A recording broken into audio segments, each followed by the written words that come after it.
ഒറ്റക്കെട്ടായി നിൽക്കണം എന്നുള്ള ഒരേ ഒരു ആഗ്രഹത്തിൽ എല്ലാം അവഗണിച്ച് ധീരതയോടെ വന്നു നിൽക്കുന്ന എല്ലാവരെയും നന്ദിയോടെ ഓർത്തുകൊണ്ട് നമ്മുടെ ഈ വേദിയിൽ ഒരുപാട് പറയാനില്ല. നമ്മുടെ ഈ നിൽപ്പ് തന്നെയാണ് നമ്മുടെ സമരം, നമ്മുടെ എല്ലാം ഇത് തന്നെയാണ്.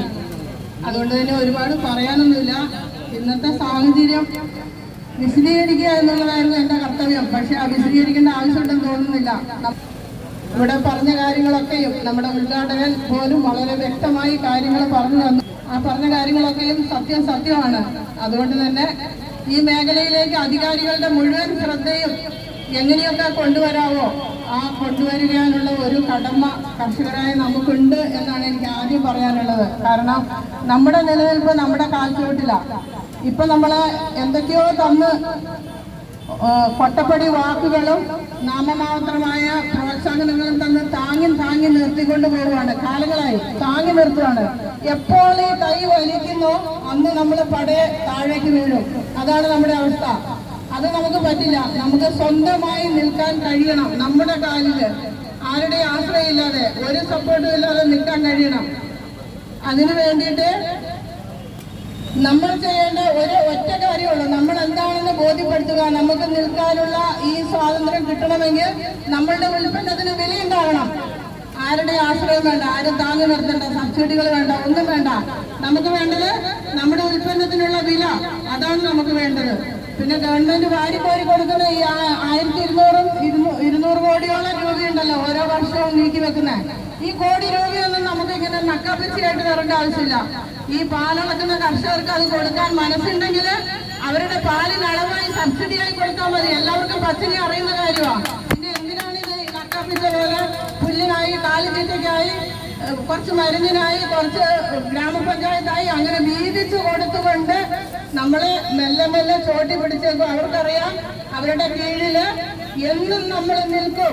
അപ്പകഷ്ണം ഇട്ടുകൊണ്ട് നമ്മളെ കീഴിൽ നിർത്തിയാൽ എന്നും നിൽക്കും. അങ്ങനെയുള്ള ഒരു അവസ്ഥയല്ല നമുക്ക് വേണ്ടത്. നമുക്ക് സ്വന്തമായി കാലിൽ നിൽക്കണം. നമ്മുടെ ഉൽപ്പന്നത്തിന് വില കിട്ടണം. ഇന്നത്തെ വില നമുക്ക് പോരാ. ഏതാണ്ട് 55 രൂപയോളം കൃത്യമായി കണക്ക് കൂട്ടിയാൽ ഒരു പശു വാങ്ങിയാൽ പശു മാത്രം പോരാ. അതിന് തൊഴുത്ത് വേണം, അതിന് ഇൻഷുർ ചെയ്യണം. അതിനനുബന്ധമായിട്ട് വരുന്ന ഒരുപാട് വളക്കുഴി, ചാണകക്കുഴി, അതിന്റെ സ്ഥലം, മോട്ടറുകള്, മെഷീനുകള്, അതുപോലുള്ള എല്ലാ അനുബന്ധ ഘടകങ്ങളും കൂടി അതിന് തീറ്റയും പുല്ലും മരുന്നും മറ്റു വസ്തുക്കളും എല്ലാം കൊടുത്തു വരുമ്പോൾ അതിന് ഒരു 7 വർഷത്തെ കണക്ക് പോലും കൂട്ടിയാൽ നമുക്ക് 55 രൂപയിൽ മേലോട്ടല്ലാതെ കുറയില്ല എന്നുള്ളത് സ്പഷ്ടമാണ്. അത് നമ്മുടെ സർക്കാരിനും ഗവൺമെന്റിനും മിൽമയ്ക്കും ഡിപ്പാർട്ട്മെന്റുകൾക്കും എല്ലാം വ്യക്തമായിട്ട് അറിയുന്ന കാര്യമാണ്.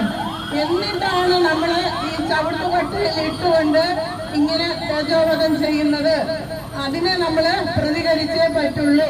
അതുകൊണ്ട് കർഷകർക്ക് കൊടുക്കാനുള്ളത് നേരായ മാർഗത്തിലൂടെ കൊടുക്കാൻ നോക്കുക. രണ്ടാമത് അവർക്ക് സ്വന്തം കാലിൽ നിൽക്കാൻ, അവരുടെ ഉൽപ്പന്നത്തിന് വില കിട്ടാൻ മാന്യമായി നമ്മുടെ കേരളത്തില് അന്യ സംസ്ഥാനത്തു നിന്ന് ഒഴുകുന്ന ഈ പാല് ഉൽപ്പന്നങ്ങളെ തടഞ്ഞു നിർത്തിക്കൊണ്ട് ഇവിടെയുള്ള കർഷകർക്ക് മാന്യമായി അതിനെ ബിസിനസ് ചെയ്യാനുള്ള സൗകര്യം ഒരുക്കുക. ഇന്ന് നമ്മുടെ മിൽമ 3 ഫെഡറേഷനുകളാണ്. അവർക്ക് 3 ബോർഡാണ്. ഈ 3 ബോർഡിന്റെ ആവശ്യം എന്താ? കേരളത്തിൽ ഒരേ നയവും ഒരേ ബോർഡും വരണം. ഒരു നയം, ഒരു ബോർഡ്.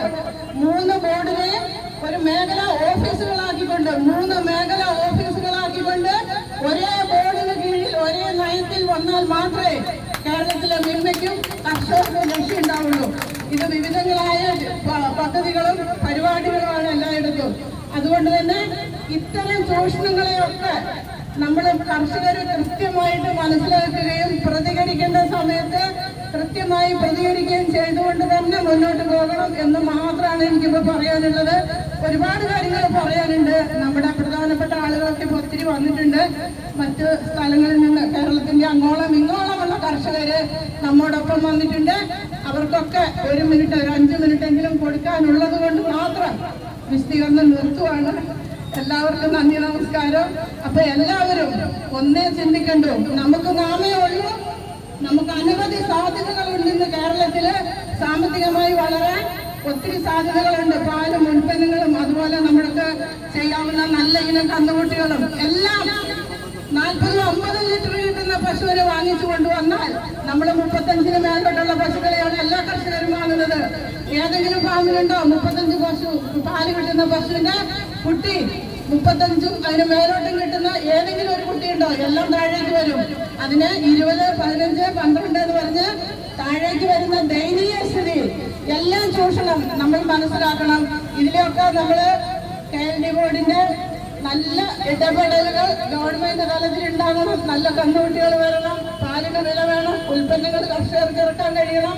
അതേപോലെ മറ്റ് സംസ്ഥാനങ്ങള് ഇവിടുന്ന് ചൂഷണം ചെയ്തുകൊണ്ട് പോകുന്ന ആ പ്രവണതയൊക്കെ നിർത്താനായിട്ട് നമ്മുടെ കർഷകരുണ്ടാവണം എന്ന് മാത്രം പറയാനുള്ള ആവേശമുണ്ട്. പറയാൻ കഴിയാത്തതുകൊണ്ട് സോറി. എങ്കിലും എല്ലാവർക്കും നന്ദി, നമസ്കാരം.